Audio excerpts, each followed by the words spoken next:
The old Keurig sputtered to life at exactly 6 in the morning, same as it had every day for the past 15 years. Robert Thompson stood at his kitchen counter, waiting for that first cup, while scrolling through his phone with calloused fingers that still ached from yesterday's job, fixing the Hendersons' bathroom pipes. At 62, he'd learned to appreciate these quiet moments before the world woke up and demanded its share of him. "Look at this kid," he muttered to himself, a small smile creeping across his weathered face as Marcus's latest Instagram post loaded on the screen. There was his boy, all 6 feet of him, flexing at the gym mirror with that same cocky grin he'd had since he was 5. The caption read, "Grind never stops," with a flexing arm emoji, and already it had 43 likes even though it was posted at midnight. Robert didn't understand this whole social media thing, posting pictures of yourself for strangers to judge. But if it made Marcus happy, well, that was enough. The coffee maker beeped, and Robert poured himself a cup, black as always. Diane used to tease him about that. Said real men weren't afraid of a little cream and sugar. God, 20 years next month since she'd been gone. Some mornings he still reached for 2 cups out of habit. His phone buzzed against the granite countertop. George calling. The old man never did respect anybody's morning peace. "Dad, you know it's barely past 6, right?" George's gravelly voice came through speaker, strong despite his 87 years. "Been up since 4, son. That's what happens when you get old. Body doesn't need much sleep when it knows it'll be getting plenty soon enough. Don't talk like that." Just calling things what they are. Anyway, I was on the Facebook. Saw Marcus's pictures from last night. Boy seems to be doing real well for himself. New clothes, that fancy watch. Best Buy must be paying better than we thought, eh? Robert felt that familiar swell of pride that came whenever anyone mentioned Marcus's success. "He's a hard worker, Dad. Gets that from our side of the family. Made Employee of the Month again last week. Good, good. You raised him right, Robert." Diane would be proud. Yeah, she would. Robert noticed a notification from his bank app sliding down from the top of his screen, but swiped it away without looking. Probably just another one of those balance alerts he'd signed up for and never bothered to cancel. "Listen, Dad, I gotta get ready for work. The Petersons want their whole kitchen replumbed, and you know how particular she is. All right, all right. But bring Marcus by soon, will you? Haven't seen the boy in almost a month. He's been busy, Dad. Young people got their own lives. Too busy for family is too busy, period." After George hung up, Robert stood in his kitchen, looking around at the space Diane had designed all those years ago. Same oak cabinets, same butter-yellow walls she'd insisted would bring sunshine inside even on cloudy days. Marcus's senior portrait still hung by the refrigerator, that bright-eyed kid in a cap and gown, ready to conquer the world. 7 years since graduation, and look at him now. Sure, Best Buy wasn't exactly the Fortune 500, but the boy was making his own way, paying his own bills. That's all a father could ask for, really. The laptop on the kitchen table chimed with a new email. Robert almost ignored it. Probably more spam about cryptocurrency or Russian brides. But the subject line caught his eye. "Your son isn't who you think he is. A friend." What the hell? He clicked on it, expecting some kind of virus warning to pop up. But there was just one line of text. "Check your bank account, then check his Instagram again. Really look this time." Robert's finger hovered over the delete button. Some people had nothing better to do than try to cause trouble, but something, maybe the specificity of it, made him hesitate.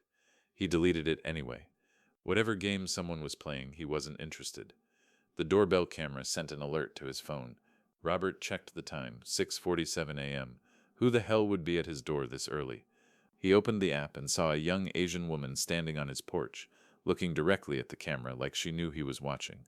She was maybe late 20s, professionally dressed despite the early hour, holding a manila envelope. She stood there for exactly 30 seconds, then bent down, placed the envelope against his door, and walked away. The whole thing felt rehearsed, deliberate. Robert walked to the front door and opened it slowly. The street was empty except for Tom Walker starting his morning jog, giving Robert a wave as he passed. The envelope was still there, his name written on it in neat, precise handwriting.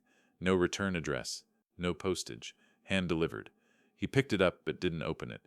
Something felt off about this whole morning, like the air before a thunderstorm when everything goes too still. As he turned to go back inside, he noticed the dead robin lying in the grass near Diane's rose bushes. Its tiny black eyes stared at nothing, wings spread like it had fallen mid-flight. Robert had lived long enough to know that some signs you don't ignore, even if you don't believe in signs. But he also knew that sometimes ignorance was its own kind of protection. He tossed the unopened envelope on the hall table, where it would sit between the unpaid water bill and last week's grocery store circulars. Whatever message it contained could wait. He had work to do, bills to pay, a life to maintain. The coffee had gone cold in his cup, but he drank it anyway, standing at the window and looking out at the yard where Marcus had learned to throw a football, where Diane had planted those roses that still bloomed every summer without her. This was his world, small and predictable and safe.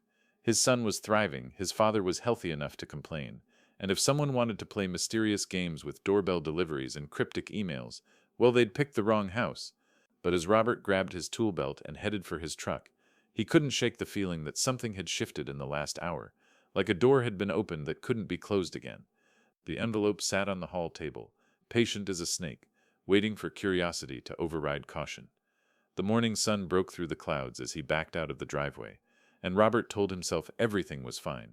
Marcus was fine, their life was fine, the dead bird was just a dead bird, and unopened envelopes couldn't hurt anyone. He would believe that for exactly 3 more hours. The Peterson job had gone sideways before lunch. A simple replumb turned into a nightmare when Robert discovered their pipes were older than his dad, practically held together with rust and prayer. By the time he got home at 3 in the afternoon, his back was screaming and his mood was darker than the coffee stains on his work shirt. He needed to transfer that money to George today. The old man's property tax was due, and even though George insisted he had it covered, Robert knew better. His father would eat bologna sandwiches for a month before admitting he needed help. That's just how their generation was built. Pride ran deeper than their plumbing lines. Robert opened his laptop at the kitchen table, logged into his bank account, and froze. The checking account balance was wrong. Not just wrong, devastatingly wrong. Where there should have been $22,000, there was barely 7. His heart started hammering as he clicked through to the transaction history. There it was, clear as day. 3 days ago, April 1st. What a sick joke. $15,000 transferred out. The description simply read, External Transfer, M. Thompson. His hands were shaking now as he clicked for more details. Transfer initiated from Marcus's authorized device. Completed at 2:47 a.m. No, this has to be some mistake. He grabbed his phone and called the bank, pacing the kitchen while some cheerful recording told him his call was very important to them. Finally, a human voice. First National, this is Jennifer speaking. How can I help you today? Yeah, Jennifer, this is Robert Thompson, account number ending in 4792. I'm seeing a transfer I didn't authorize. $15,000, 3 days ago. He heard typing, then a pause. I'm showing that transfer was initiated from an authorized user on your account, Mr. Thompson. Marcus Thompson. That's my son. But he wouldn't. Can you tell me anything else about it? Let me check. Oh, that's interesting. The IP address shows the transfer was initiated from Seattle, Washington. Do you or your son have any connection to Seattle? Robert's mind went blank. Seattle? No, we're in Ohio. My son's never even been to Seattle. Well, Mr. Thompson, if this was fraudulent, you'll need to file a police report. Since it was an authorized user, it complicates things, but... Robert hung up. He stood there in his kitchen, staring at nothing, trying to make sense of what couldn't make sense. Marcus had access to the account for emergencies, had it since he turned 21. It was supposed to teach him responsibility. 4 years, and he'd never touched a penny until now. The front door opened without a knock. Only one person had that privilege. Son, we need to talk. George stood in the doorway, looking more serious than Robert had seen him since Diane's funeral. The old man moved into the kitchen with surprising speed for someone pushing 90, carrying a folder thick with papers. Dad, this isn't a good time. I just found out that Marcus took 15 grand? Yeah, I know. Known for 3 weeks, actually. Robert felt like he'd been punched. You what? How could you know? George sat down heavily, placed the folder on the table. Because I've been having someone watch him. And before you get all high and mighty about privacy, you need to see what's in here. You hired a private investigator to spy on my son. I hired someone to protect my grandson from himself. There's a difference. George opened the folder, spreading out photographs like playing cards. Her name's Brittany Carson, 23 years old, supposedly a model, but the only thing she's ever modeled is how to separate men from their money.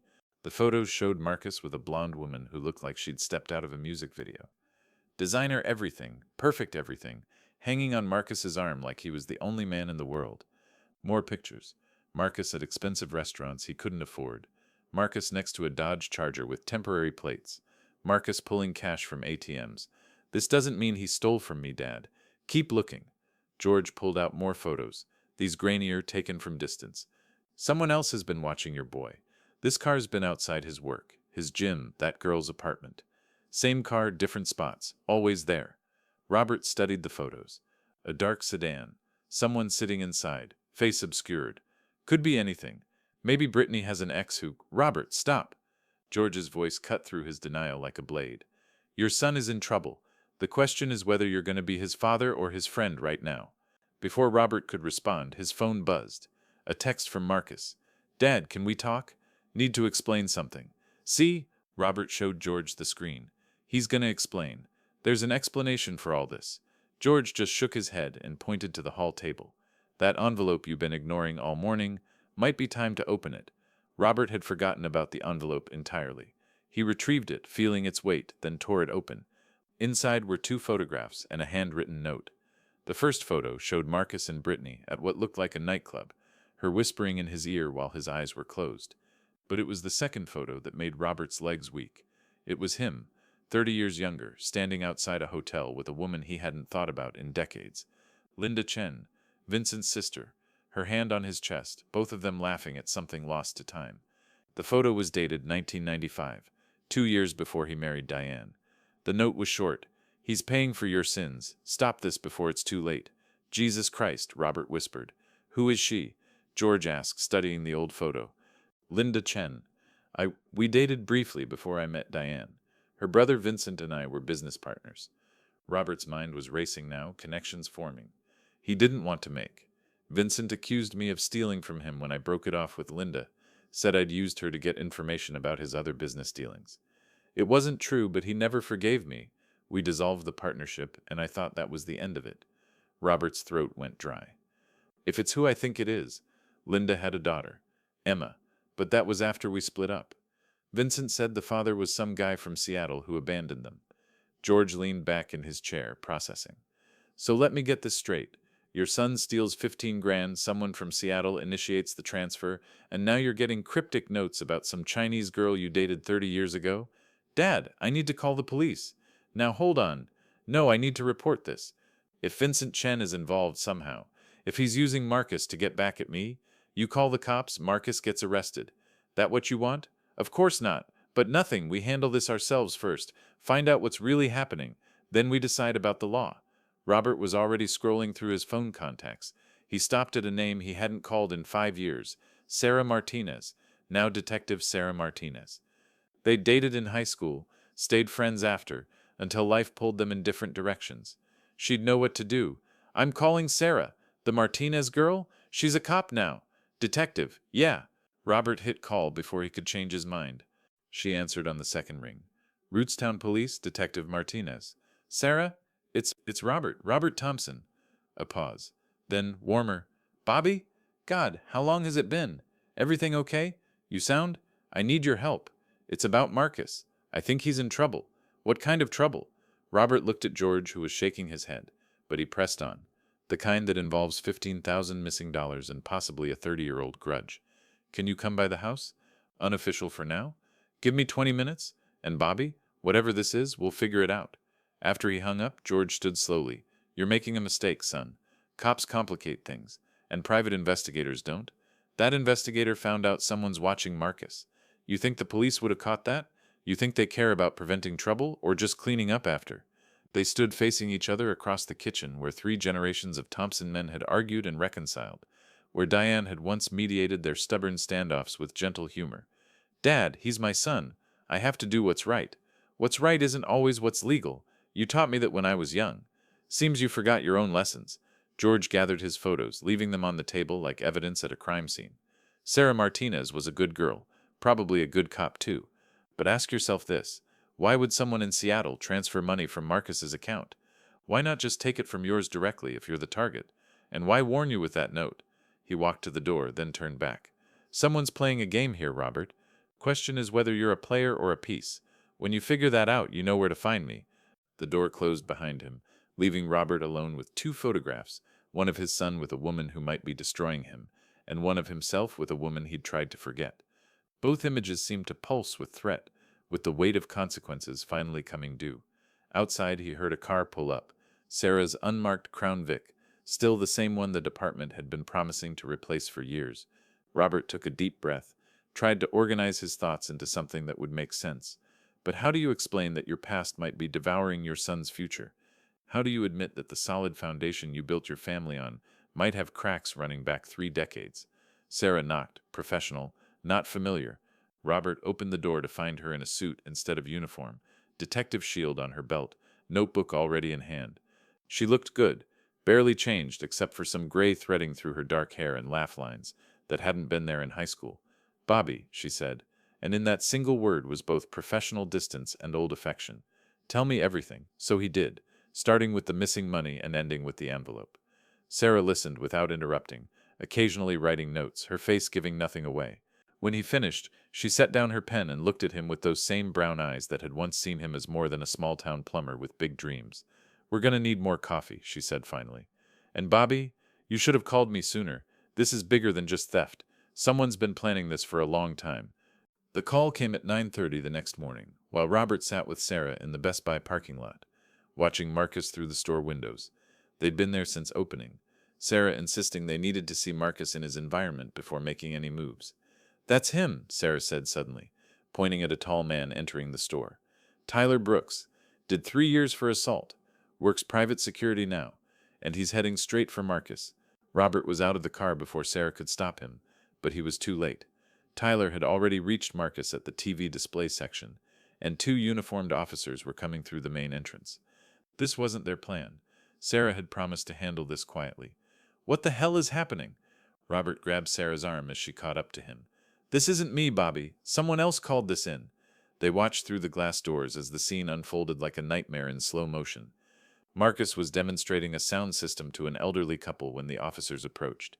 His face went from confused to horrified as they spoke to him. Customers started pulling out phones, recording everything. "Marcus Thompson?" The officer's voice carried across the store. "You're under arrest for grand theft. Please turn around and put your hands behind your back." "This is insane. I didn't steal anything." "Dad?" Marcus had spotted Robert through the window, his voice cracking like he was 15 again, caught sneaking back after curfew. "Dad, tell them." But it was Brittany who broke Robert's heart. She came running from the back of the store, her perfect composure completely shattered. Tears were streaming down her face, not the pretty tears of an Instagram model, but raw, ugly sobbing. "No, no, no, please!" She grabbed Marcus's arm as the officer cuffed him. "This wasn't supposed to happen like this." Tyler moved to pull her back, but she turned on him with surprising fury. "Don't touch me. You said he wouldn't get hurt." "Brittany, shut up," Tyler growled, but she was beyond caring. She pressed close to Marcus, whispering urgently, desperately. "I'm sorry, baby. He made me do it. Vincent made me. I never meant for—" Tyler yanked her away roughly this time, his hand covering her mouth. "Enough, we're leaving." "That's not her boyfriend," Sarah said quietly to Robert. "That's her handler. This is so much worse than we thought." Marcus was being led out now, head down, customers filming and whispering. His manager stood by the registers, already on the phone with corporate. This would be viral within the hour. Small-town golden boy arrested at work. Girlfriend's breakdown, the whole dramatic scene. Robert started toward his son, but Sarah held him back. "Not here. We follow them to the station. Trust me, Bobby." The drive to the police station felt like years. Robert's phone exploded with texts. George, neighbors, Marcus's friends, everyone had already heard or seen the video. He turned it off, couldn't deal with it yet. At the station, they had to wait 2 hours before Sarah could get them into a private room. 2 hours of imagining Marcus in a cell, of replaying Brittany's desperate confession, of wondering who the hell Vincent Chen really was and why he was destroying their lives. Finally, Sarah led him to a small conference room. "Someone's here you need to meet," she said. "She's been waiting since this morning." The door opened and the woman from his doorbell camera walked in. Up close, Robert could see traces of Linda in her features. The same delicate bone structure, the same intelligent eyes. But where Linda had been warm, this woman was all sharp edges and controlled fury. "Hello, Dad," she said, and Robert's world tilted. "Yes, Marcus is my brother. My name is Emma Chen, though it should have been Emma Thompson." "That's not— I don't have a daughter." "No, you don't. You had a baby you gave away 28 years ago to keep her safe from Vincent Chen. Except you didn't know Vincent arranged the adoption. I was raised by his associates in Seattle. Told my parents died in a car accident." Robert sank into a chair. "Linda's daughter," but she said. "Vincent said the father was—" "Vincent says a lot of things. All lies." Emma sat across from him, her posture perfect, controlled. I'm a software engineer at Microsoft now. I've been tracking our family for 10 years, since I found out the truth. And 3 days ago I took that $15,000 from Marcus's account. You what? To save him? Her composure cracked slightly. Vincent's been planning this for years. Brittany was planted 6 months ago to seduce Marcus, to get access to your family. The plan was to frame him for embezzlement at Best Buy, something that would destroy his life completely. The 15,000 was supposed to be my way of forcing you to pay attention, to look closer before it was too late. But he got arrested anyway, because I underestimated Vincent. He has people everywhere. Someone leaked the theft to the police before I could warn you properly. Emma pulled out a tablet showing financial records. Look at this. Brittany Carson doesn't exist before 2 years ago. She's actually Brittany Kovalenko, and she's one of 12 girls Vincent uses for these operations. He owns the modeling agency that manages them. Robert's head was spinning. Why? What does Vincent want? Everything you took from him, or everything he thinks you took. Your business, your reputation, your family. He blamed you for Linda's death. Linda's dead? Emma's eyes went cold. Suicide. 1996, 3 months after I was born. She left a note saying she couldn't live with Vincent's threats anymore. Couldn't raise a baby in that shadow. Vincent blamed you for seducing her, for turning her against the family. That's not what happened. Linda and I, we loved each other. But Vincent, I know. Emma's voice softened slightly. I've read her journals. She loved you, but she was more afraid of what Vincent would do to you than of what he'd do to her. So she left me on your doorstep with a note begging you to keep me safe. And I gave you away. The weight of that decision, made in panic and grief 28 years ago, crushed down on him. To save me from Vincent. I understand that now. But he found me anyway, raised me in his shadow, tried to make me his weapon against you. Emma stood up. But I'm nobody's weapon. I'm here to end this. Meanwhile, 3 floors down in the holding cells, Marcus sat on a metal bench, trying to make sense of his collapsed world. His cellmate, a Latino man in his mid-30s with military tattoos, had been watching him for the past hour. First time? The man finally asked. I didn't do anything wrong. This is all some huge mistake. The man laughed, but not unkindly. Kid, nobody in here did anything wrong. But you're different. Marcus Thompson, right? How do you know my name? Because your name's been flagged in systems most people don't know exist. The man moved closer, lowering his voice. Name's Carlos Williams, former military intelligence, in here on some bullshit whistleblower retaliation. And I'm telling you, your family's name is connected to something big. What are you talking about? Chen Syndicate. They run legitimate businesses as fronts, restaurants, modeling agencies, import-export. Your daddy crossed them somehow, and now they're coming for you. Marcus felt sick. Brittany, oh God, Brittany's part of this? Pretty girl, blonde, shows up out of nowhere, and suddenly you're living beyond your means? Carlos shook his head. Classic honey trap, brother. Question is, what are you going to do about it? I don't even know what's real anymore. My dad would never— Wait, did you say Chen? Like Vincent Chen? Carlos's eyes sharpened. You know that name? My dad had a business partner named Vincent Chen, years ago. They had some falling out. Marcus paused, pieces clicking together in his mind. Holy shit. And Brittany kept asking about my family, about Dad's business back in the day. I thought she was just interested, you know? She was interested, just not the way you thought. Carlos leaned back against the wall. Listen, kid, I don't know all the details, but I know this. You got a sister you never knew about, and she's been playing a longer game than anyone realizes. Marcus stood up so fast he hit his head on the upper bunk. I have a what? Sister. Emma Chen, goes by Emma Thompson now.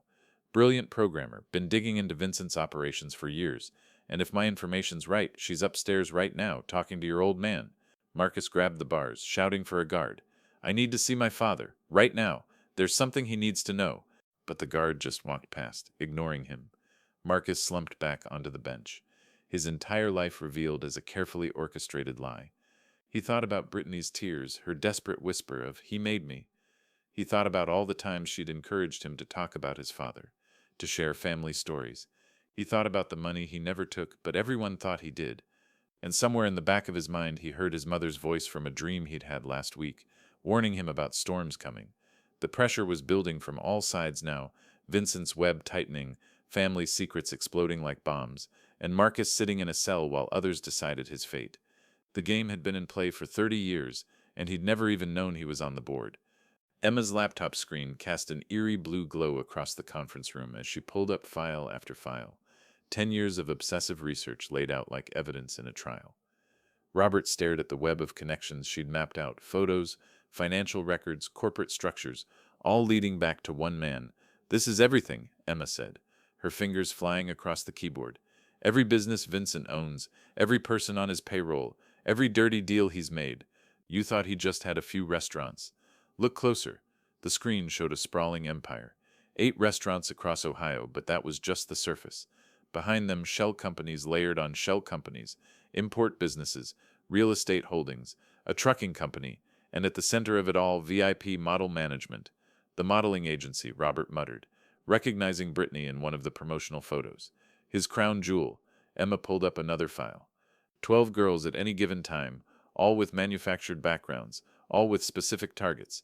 Brittany was assigned to Marcus 6 months ago. But look at the others. Face after face appeared on screen. Beautiful young women paired with photos of men Robert recognized. The judge's son from Columbus, a banker from Cleveland, a state senator's nephew. All young men with fathers who'd crossed Vincent somehow, or who had something Vincent wanted. They call them assignments. Each girl has a handler, usually ex-military or ex-cops like Tyler. They seduce the target, gather information, create compromising situations, then Vincent leverages whatever he gets. Emma's voice was clinical, detached, but Robert could see the rage beneath her control. How much money are we talking about? Conservative estimate? $40 million over the past decade. The restaurants wash the cash, the girls gather the intel, and the trucking company moves whatever needs moving. Emma paused. But here's what makes me sick. Half these boys ended up dead or in prison within 2 years of their relationships ending. Overdoses, suicides, armed robbery convictions. All convenient, all unsolved or barely investigated. Robert felt the room spinning. This wasn't just about revenge anymore. This was about Marcus's life. We have to get him out of there, now. Working on it, Sarah said. And when Robert turned to look at her, she wasn't holding her detective badge anymore. The leather wallet in her hand showed 3 letters that changed everything. FBI, what the hell, Sarah? I'm sorry I couldn't tell you before, Bobby. I've been undercover for 3 years, came back to Rootstown specifically to investigate Vincent. The local detective thing is my cover. She sat down across from them, suddenly looking exhausted. We knew about the restaurants, suspected the money laundering, but we could never prove the connection. The honey trap operation? That's new intel. You've been lying to me this whole time. I've been trying to protect you. When you called yesterday, I thought maybe you'd figured something out. Maybe Vincent had finally made a mistake. Marcus getting arrested. You knew my son would be arrested. No, I swear I didn't. But now that he is, we have an opportunity. Vincent doesn't know we're on to him. If Marcus cooperates from inside, wears a wire when Brittany visits, maybe gets Carlos to talk more. Absolutely not. Robert stood up, fury radiating from every muscle. You want to use my son as bait? I want to save your son's life, Sarah shot back. You think Vincent's going to stop at $15,000 and a theft charge? Look at Emma's research again. This ends one of 2 ways. Marcus disappears, or we take Vincent down. There's a third option, Emma said quietly. We fight back, but we need the whole family for that. 30 minutes later, they sat in a visiting room at the county jail. It was the first time Robert had seen his son in custody, and it broke something inside him. Marcus looked smaller somehow, younger, like the kid who used to climb into Robert's bed during thunderstorms. But when Emma walked in behind Robert, Marcus's confusion transformed into something sharper. They stared at each other, these siblings who'd never known they existed, seeing echoes of themselves in a stranger's face. So it's true, Marcus said finally. I have a sister. Half-sister, Emma corrected, then softened. But yeah, you do. And nobody thought to tell me this for 25 years? I didn't know myself until I was 18, Emma said. Vincent told me my parents died in a car accident. Imagine finding out your whole life is a lie, that your father gave you away, that your uncle is actually a crime boss who's been using you as a future weapon. You had a father. The words exploded out of Emma before she could stop them, tears finally breaking through her composure. You had him every day, every baseball game, every birthday, every moment I spent wondering why I wasn't good enough to keep. Marcus's own anger flared. You had freedom. You had money, education, no expectations crushing you every damn day. Do you know what it's like being the only thing your father has to be proud of? The pressure of being Robert Thompson's son, following in his footsteps, never quite measuring up? Stop, both of you. Robert's voice cut through their pain. This is what Vincent wants, us tearing each other apart. You want someone to blame? Blame me. I made the choices that led us here. He pulled out an envelope from his jacket, yellowed with age. There's something else you both need to know. Your mother, Marcus, she didn't die of cancer. Marcus went very still. What? I told you that because I thought it would be easier. But Emma deserves to know why she never met her, and you deserve the truth. Robert handed over the letter. Diane left this. I found it the day after her funeral, hidden in her jewelry box. Marcus read aloud, his voice breaking. My beloved Robert and precious Marcus, by the time you read this, I'll be gone. Vincent Chen came to me 3 days ago. He showed me pictures of another woman, another child, threatened to destroy our family if I didn't convince Robert to sign over his business. I can't live as his leverage. I won't let him use me to hurt you. Please forgive me for being weak. All my love, Diane. The silence that followed was deafening. Marcus crumpled the letter, then smoothed it out, then crumpled it again. She killed herself because of Vincent? Because of something that happened before I was even born? She killed herself to protect us, Robert said.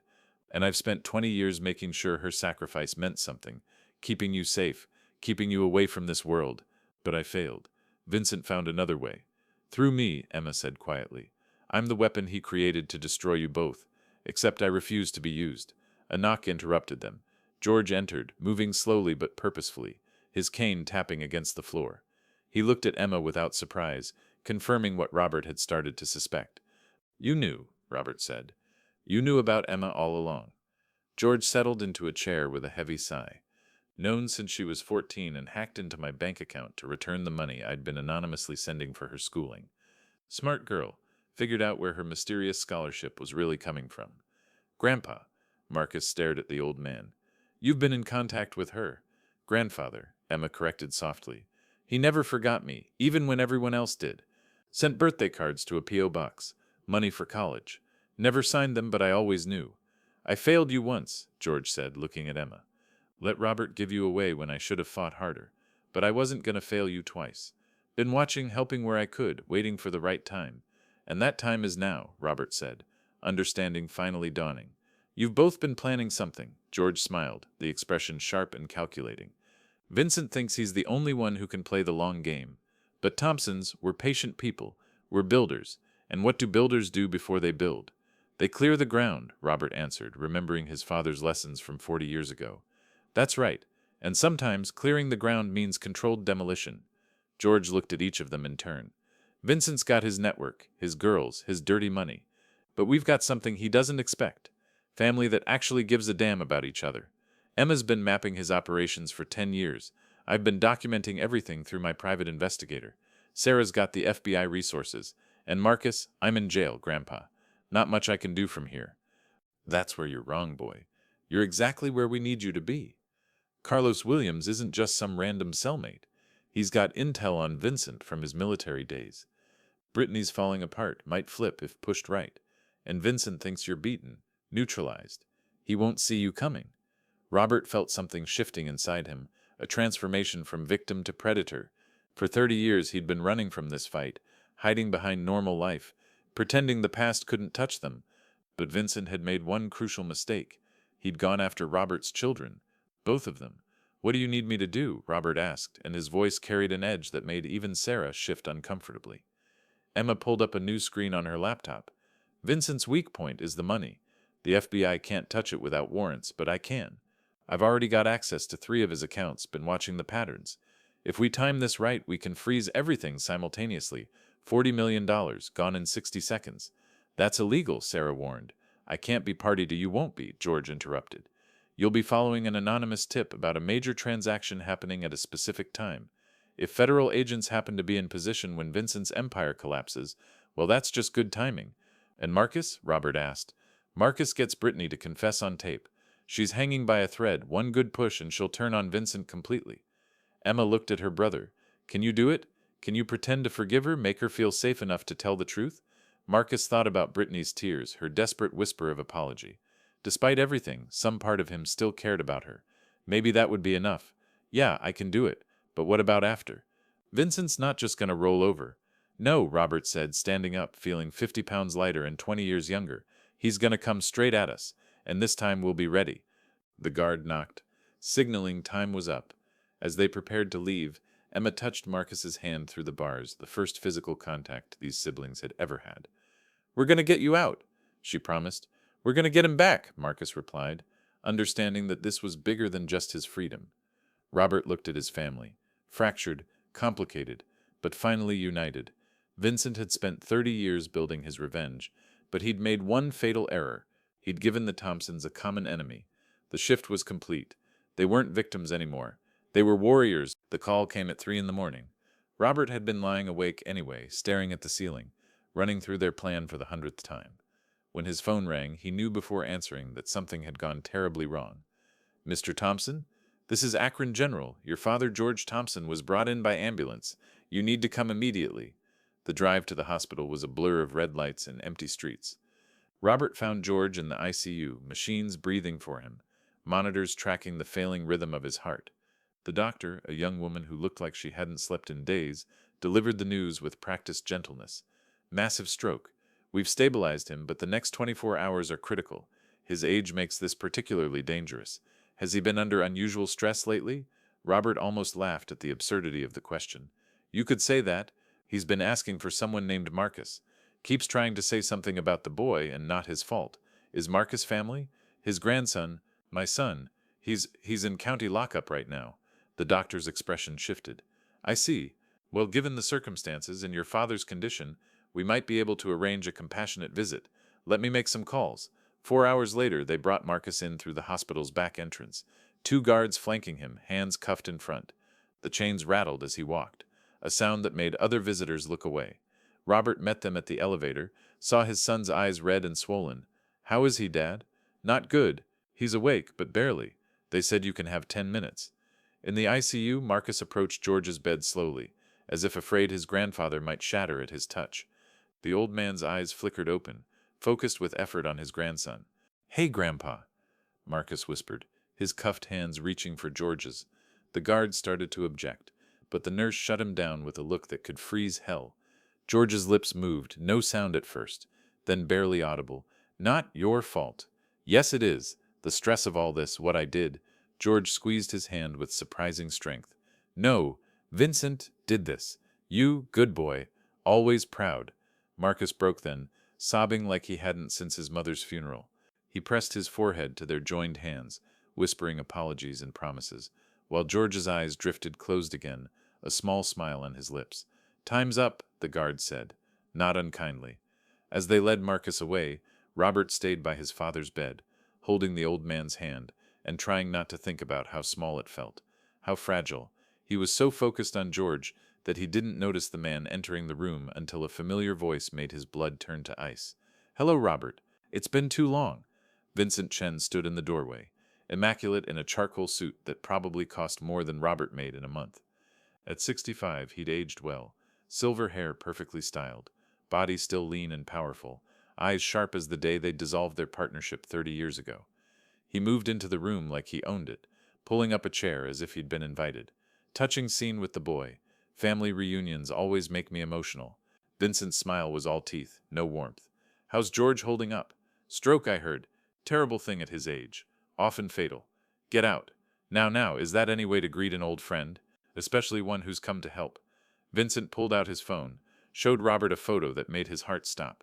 It was Emma, sitting in what looked like a warehouse, unhurt but clearly captive. "Your daughter's quite remarkable. Did you know she's been trying to hack my accounts for 3 years? Very talented. I should know. I paid for her education." "What do you want, Vincent?" "What I've always wanted. Justice. Balance. You took everything from me.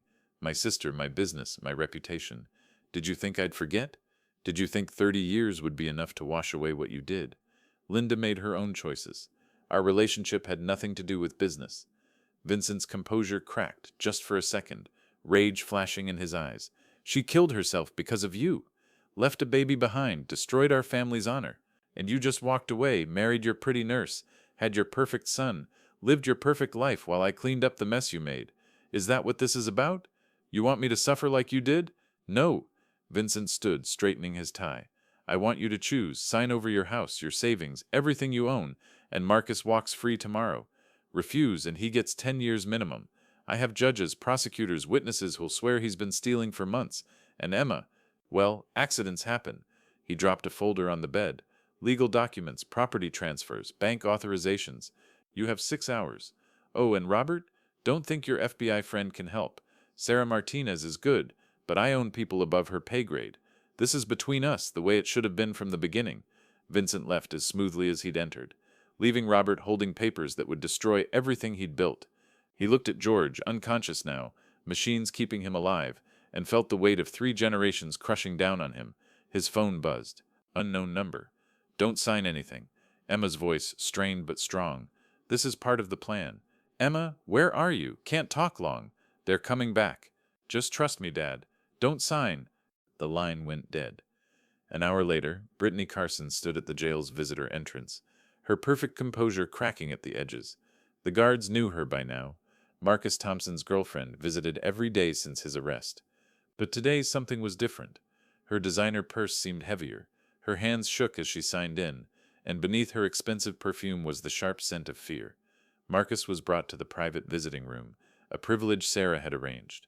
No glass partition this time, just a table between them and a guard who mysteriously needed to check something outside, leaving them alone. "You look terrible," Marcus said, and it was true. Brittany's usually flawless makeup couldn't hide the dark circles, the hollow cheeks, the way she kept touching her stomach. "Marcus, I need to tell you something. Several somethings." She pulled out her phone, set it on the table. "This conversation is being recorded by Vincent's people, but I disabled the app. We have maybe 5 minutes before they notice. Why should I trust you? You've been lying since day one. Because I'm pregnant." The words hung between them like a bridge over chaos. 8 weeks. It's yours, and Vincent doesn't know. If he finds out, he'll make me get rid of it, or worse. You don't know what he's capable of." Marcus felt the world shift again. Another piece of his reality rearranging. "You're lying." Brittany pulled out an ultrasound image, grainy but undeniable. "I wasn't supposed to fall for you. It was just a job, seduce you, get information about your father, create leverage. But somewhere along the way, I forgot I was pretending. And now you want my help. I want to burn Vincent's world down." She reached into her purse, pulled out a USB drive. "Everything's on here. Financial records, client lists, recordings of him ordering hits. 3 years of my life pretending to be his perfect little honey trap. And I recorded all of it. Why now? Because I'm done being owned. Because our baby deserves better. Because your family doesn't deserve this." She grabbed his hands across the table. "Vincent has your sister. He's planning something tonight. Something final. He keeps talking about closing the circle and 30 years of interest coming due." Marcus palmed the USB drive. "What do you need me to do?" "Carlos Williams, your cellmate. Vincent has a guard on his payroll watching him, making sure he doesn't talk. But Carlos has evidence hidden, something from his military days that could destroy Vincent. You need to get him to tell you where it is." "How do you know about Carlos?" "Because I've been playing every side, trying to find a way out." Brittany stood as the guard returned. "I'm sorry, Marcus, for all of it. I know you can't forgive me, but maybe." "Brittany," Marcus stood too, chains rattling. "Be careful, and thank you." She kissed him then, soft and desperate and final, and whispered against his lips, "Vincent's warehouse, Pier 47. Emma's there, tell your father." Back in his cell, Marcus found Carlos doing push-ups, counting under his breath in Spanish. The older man looked up as Marcus entered, saw something in his face. "What happened?" "Everything's falling apart. My grandfather's dying, my sister's kidnapped, and the woman I thought I loved just gave me evidence that could destroy Vincent Chen." Carlos sat up slowly. "Your girl came through. She's pregnant, with my kid, and she's terrified." Marcus pulled out the USB drive. "She said you have evidence hidden somewhere. Said Vincent has a guard watching you." Carlos laughed, bitter and sharp. "Rodriguez. Yeah, he's been Vincent's boy for years. But what Vincent doesn't know is that I've been feeding Rodriguez false information for months." He moved to the wall, pulled out a loose brick. Behind it was a phone, military-grade encrypted. 5 years ago, my partner and I were investigating Chen's operations in Afghanistan. He was moving heroin through military channels. We had everything documented, ready to bring him down. Then my partner ended up dead, ruled a suicide, and I got framed for leaking classified information. But you kept the evidence, hidden in a safety deposit box in Cleveland. Keys with my ex-wife, and she doesn't even know what she's holding. Carlos dialed a number from memory. "Your father needs to know. Vincent's planning to kill Emma tonight. Make it look like a kidnapping gone wrong, then frame you for the whole thing. With your grandfather dying and you locked up, your father will have nothing left to fight for." The phone connected. Robert's voice, exhausted and broken. "Hello? Mr. Thompson, it's Carlos Williams. I'm with Marcus. We have 40 minutes to save your daughter and end this thing. Listen very carefully. As Carlos laid out the plan, Marcus felt something his mother used to talk about, the moment when everything seems lost, right before the dawn breaks. They were outgunned, outmaneuvered, and running out of time. Vincent had orchestrated 30 years of revenge, turned their lives into his personal chess game. But Vincent had made one crucial mistake. He'd pushed them so hard, taken so much, that they had nothing left to lose. And a Thompson with nothing to lose was the most dangerous thing in the world. The clock on the wall showed 9:47 p.m. George was dying. Emma was captive. And Robert was alone, holding papers that could end everything. But in that cell, two men were planning a war. Robert sat in his truck outside the bank, staring at the email that had arrived exactly at midnight. Marcus's 25th birthday. Though with everything happening, nobody had remembered. The subject line was automated. Time-delayed message from Diane Thompson, to be delivered April 7th, 2024. His hands shook as he clicked the video link. The bank's security system required 3 authentication steps, as if Diane had known this message would need to be protected. Then her face filled the screen, and 20 years collapsed into nothing. She looked tired, broken in ways he'd never noticed back then, probably because he'd been too wrapped up in his own grief about Linda to see what was happening to his wife. She sat at their kitchen table, the same one where he'd opened that envelope 3 days ago, wearing the blue dress he'd bought her for their anniversary. "Robert, my love, Marcus, my precious boy, if you're watching this, then I'm gone and you're old enough to hear the truth." Her voice was steady, but tears tracked down her cheeks. "I need you both to understand that everything I did was for love, even the lies, especially the lies." Diane looked directly at the camera, and Robert felt her gaze across 2 decades. "Marcus, what I'm about to tell you will change everything, but it doesn't change who you are. You are Robert Thompson's son in every way that matters. But biologically, Vincent Chen is your father." Robert's world tilted. He had to pull over, couldn't process this while driving. On screen, Diane continued. "It happened when Robert was deployed overseas for that plumbing contract in Kuwait, early in our marriage. Vincent came to the house, said he was checking on me, making sure I had everything I needed. He was charming, brought groceries, fixed things around the house. I was lonely, scared, 23 years old and married only 6 months. One night he brought wine. I don't remember much after the second glass." The rage that filled Robert was volcanic, primal. Vincent hadn't just been his business partner. He'd been a predator. "I found out I was pregnant 2 weeks before Robert came home. The timing was close enough that it could have been either man's child, but I knew. A mother knows. I never told Robert because Vincent made it clear. If I said anything, he'd demand a paternity test, claim his son, and destroy our family. So I kept silent, loved Marcus as Robert's child, and prayed Vincent would stay away."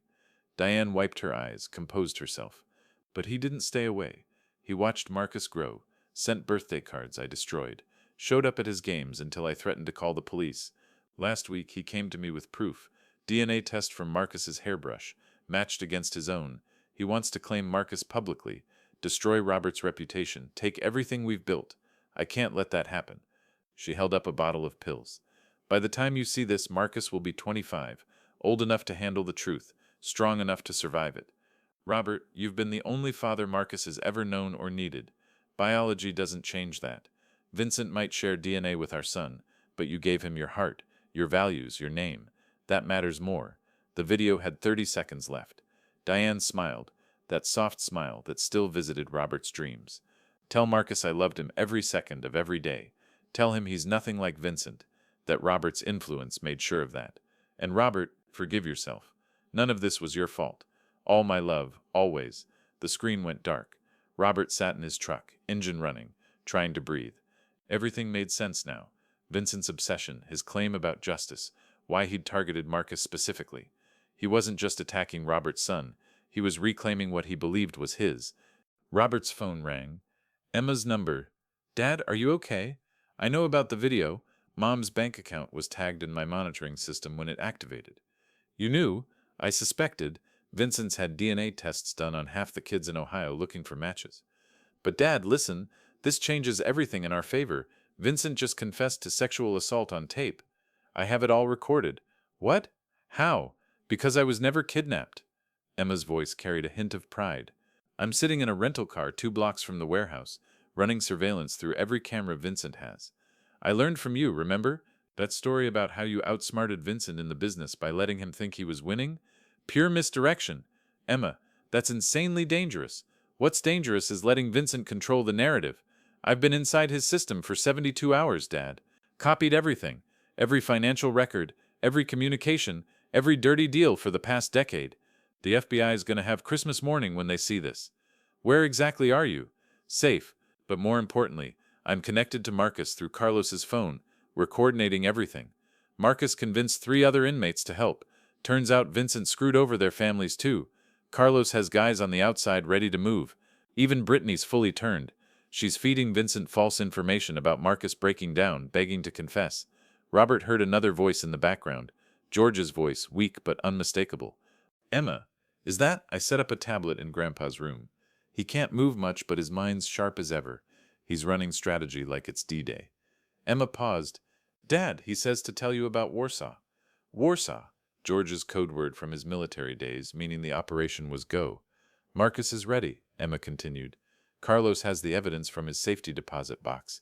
His ex-wife brought it an hour ago. Brittany's with Vincent now, telling him you're breaking, ready to sign everything. He believes her because he wants to believe he's won. And Sarah? Standing by with a full FBI SWAT team, but she needs probable cause for the raid. That's where you come in. Robert understood. He'd be the bait, wearing a wire, getting Vincent to confess on tape.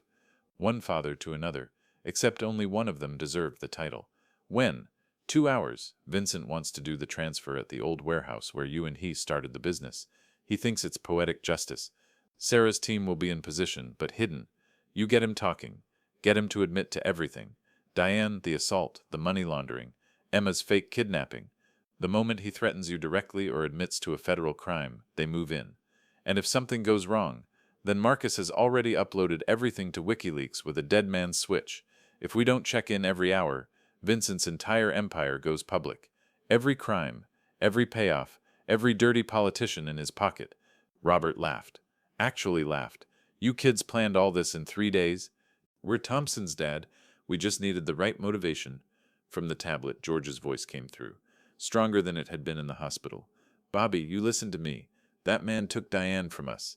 He tried to take Marcus. He won't stop until he owns everything we are. But tonight we end this, the whole family working as one. Your mother would be so proud. Dad, you should be resting. I'll rest when Vincent's in chains. Now, you got that wire from Sarah? Picking it up now. Good. Emma, you monitoring everything? Every camera, every phone, every movement. Marcus, you there, son? Marcus's voice came through. Tinny from the jail phone. I'm here, Grandpa. You remember what I taught you about fishing? About patience? Wait for the fish to take the whole bait before you set the hook. That's right. Brittany's got Vincent believing he's won. He'll be overconfident, sloppy. That's when we strike. Carlos, you listening? Yes, sir. Carlos is military bearing evident even over the phone. Your team in position? 4 men, all veterans Vincent screwed over. They're eager for payback. Good. But remember, this is about justice, not revenge. We do this clean, legal, by the book. We're better than him. They spent the next hour coordinating, each piece of the plan clicking into place. Robert drove to the FBI field office where Sarah fitted him with the wire herself, her hands gentle but professional. You sure about this, Bobby? Vincent's dangerous when cornered. He's had 30 years to prepare for this moment, but he made one mistake. He gave me something to fight for. Both my kids, my father, my family's name. That trumps his hatred. Sarah checked the wire one more time, then surprised him by pulling him into a quick hug. Diane would be proud of you. You're saving both your kids tonight. All 3, Robert corrected. Brittany's pregnant. That baby's going to be my grandchild, no matter how it started. Then let's make sure that child grows up with Vincent Chen being nothing but a bad memory. As Robert drove toward the warehouse, the weight of the video's revelation settled into his bones. Marcus wasn't biologically his, but then Robert thought about every baseball game, every driving lesson, every late-night talk about girls and dreams and fears. Biology was just chemistry. Being a father was choice, repeated every day for 25 years. Vincent might share DNA with Marcus, but he'd never earned the right to call him son. Tonight, Robert would make sure he never got the chance. The warehouse loomed in the darkness, and Robert could see Emma's rental car tucked behind a dumpster 2 blocks away. Somewhere in the shadows, FBI agents waited. In the hospital, his father commanded the operation like the war veteran he was. In the jail, his son, both his children, stood ready to fight. The Thompson family had been fractured, scattered, brought to their knees. But Vincent had forgotten something crucial about breaking things. Sometimes they come back together stronger at the broken places. Robert parked, checked the wire one last time, and walked toward the warehouse doors. Inside, Vincent Chen waited with papers to sign and 30 years of hatred to settle. But Vincent didn't know about the video. He didn't know Emma was free. He didn't know the FBI was listening. He didn't know that every piece of his carefully constructed revenge was about to collapse. Most importantly, he didn't know that the family he'd tried to destroy had become something he never expected, united. The final key was in place. Time to turn it. The warehouse stood like a tombstone against the Cleveland skyline, windows broken, walls tagged with graffiti that hadn't been there 30 years ago when Thompson Chen Plumbing Services operated from this space.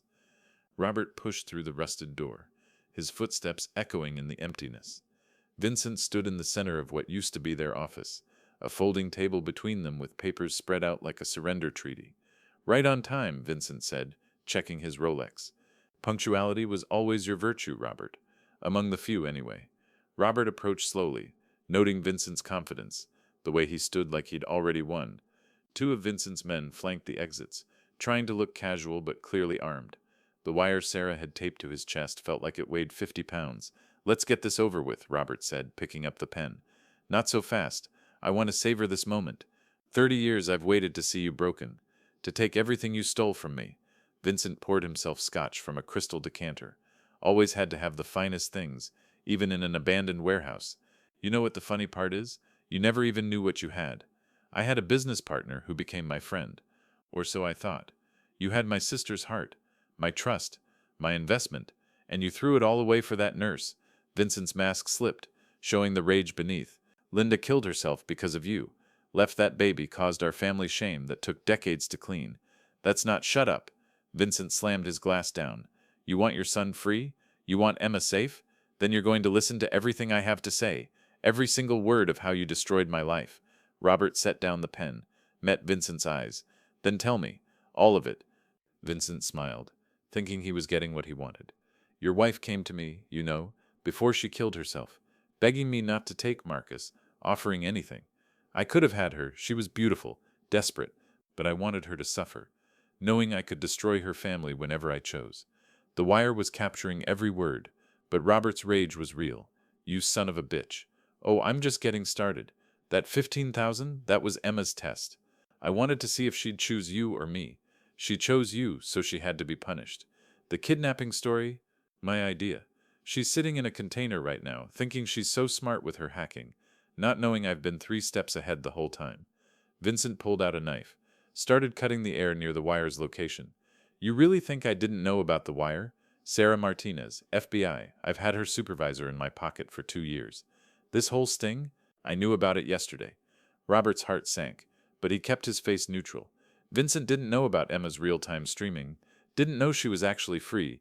"Here's what's going to happen," Vincent continued. "You're going to sign these papers. Then you're going to walk out of here, go home and put a bullet in your head. Suicide, just like your wife." Grief-stricken father couldn't handle his son's criminality. "Marcus gets 20 years. I've got judges who'll make sure. Emma disappears forever.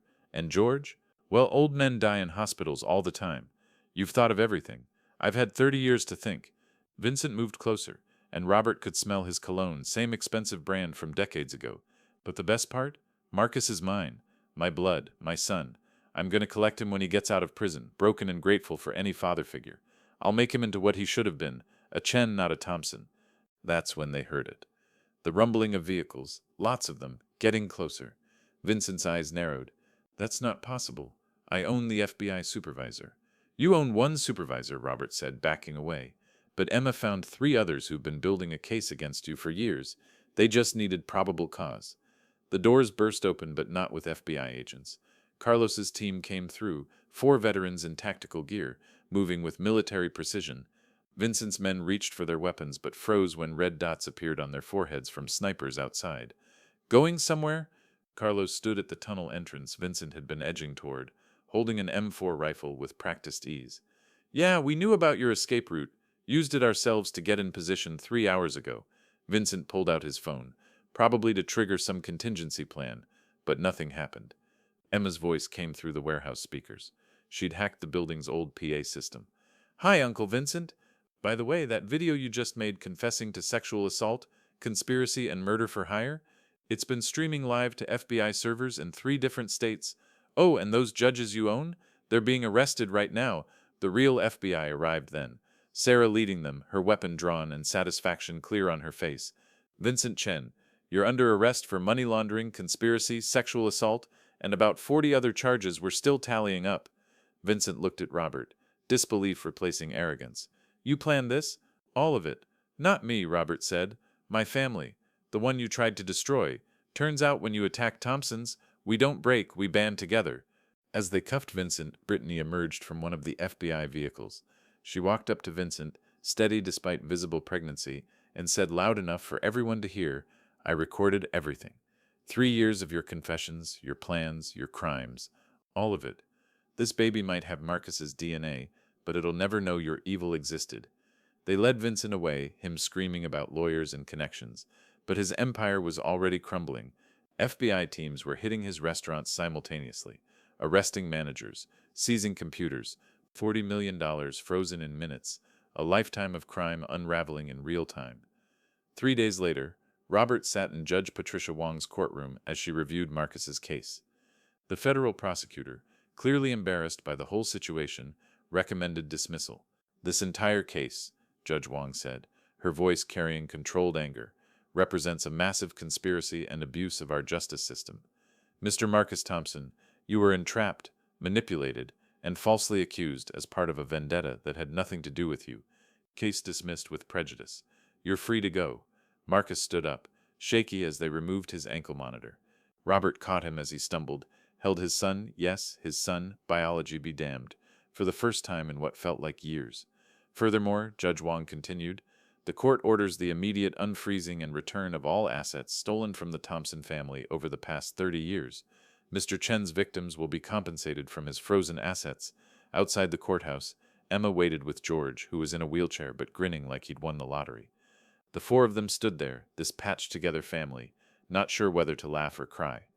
So, Marcus said, looking at Emma, I guess we're really family now. We always were, Emma replied. Just took a while to find each other. 3 months later, Thanksgiving dinner at the Thompson house looked like something from a magazine. If magazines featured ex-cons, FBI agents, and families built from shared trauma.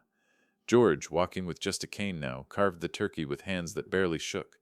Emma had officially changed her name to Thompson and sat next to Marcus, the 2 of them running through plans for their new business, a security firm specializing in protecting families from predators like Vincent. Sarah was there too, her relationship with Robert public now, no longer needing to hide behind professional boundaries. Carlos had brought his kids, teaching them to play football in the yard where Marcus had learned decades ago. A phone buzzed with a photo message. Brittany, now living under a new identity in Oregon, had sent a picture of baby Diana, named for Diane, the woman who'd sacrificed everything to protect her family. The baby had Marcus's eyes and what looked like Robert's stubborn chin already. She's beautiful, George said, passing the phone around. Gonna be trouble, I can tell. After dinner, Robert found himself in the garage, going through old boxes. Behind Diane's things, wrapped in plastic, was another letter. His hands shook as he opened it. My dearest Robert, it read, if you're reading this, then you know the truth, and I pray you can forgive me one more lie. Marcus is your son. He was always your son. Vincent doctored those DNA tests. I had our own done secretly. The rape happened, but Marcus was conceived 2 weeks later when you came home from Kuwait. I lied in the video to protect you both. If Vincent believed Marcus was his, he'd never stop coming. But if he thought I'd lied to keep him away from his son, his pride would make him focus on punishing you instead of claiming Marcus. I know it's manipulation, but I'd tell any lie to protect our boy. All my love, Diane. Robert sat on his workbench, crying for the first time since Diane's funeral. She'd orchestrated her own character assassination to save them, let everyone believe she'd had an affair rather than admit she'd been assaulted, all to protect Marcus from Vincent's claim. He walked back into the house, where Emma and Marcus were arguing about business plans while George refereed. Everything okay, Dad? Marcus asked. Robert looked at his children, one raised by him, one found through adversity, both absolutely his. Yeah, he said, sitting down with his family. Everything's perfect. Later, as they sat by the fire, Emma made an announcement. So, funny story, remember that guy from Microsoft I mentioned? We're getting married, and I'm pregnant. The room erupted in congratulations, George laughing about being a great-grandfather twice over, Marcus threatening to run background checks on the fiancé. One more thing, Marcus said, pulling out a worn notebook. I kept this ledger in jail, tracking what I owed. But now it's different. He showed them the entries. Debt to family who fought for me. Unpayable. Method of payment. Living with honor, protecting others, being the man they taught me to be. George raised his glass of apple cider. Doctor's orders, no alcohol. Some lessons, he said, are worth more than money. Your mother knew that, Robert. She paid the ultimate price to teach it. They toasted to Diane, to family, to survival. Outside, snow began falling, covering Rootstown in white, hiding the scars of the past under pristine new beginnings. Vincent Chen would spend the rest of his life in federal prison. His empire was dismantled, his victims compensated, his legacy erased. The Thompson family had been tested by fire, broken apart and reforged stronger. But the best part, Robert thought as he watched his family laugh around the fire, was that they'd learned the only truth that mattered. Family isn't about blood or birth or biology. It's about who shows up when everything falls apart. It's about who fights for you when you can't fight for yourself. It's about choosing each other again and again, no matter what secrets the past reveals or what threats the future holds. The Thompsons had chosen each other, and that choice, more than any DNA test or legal document, made them family.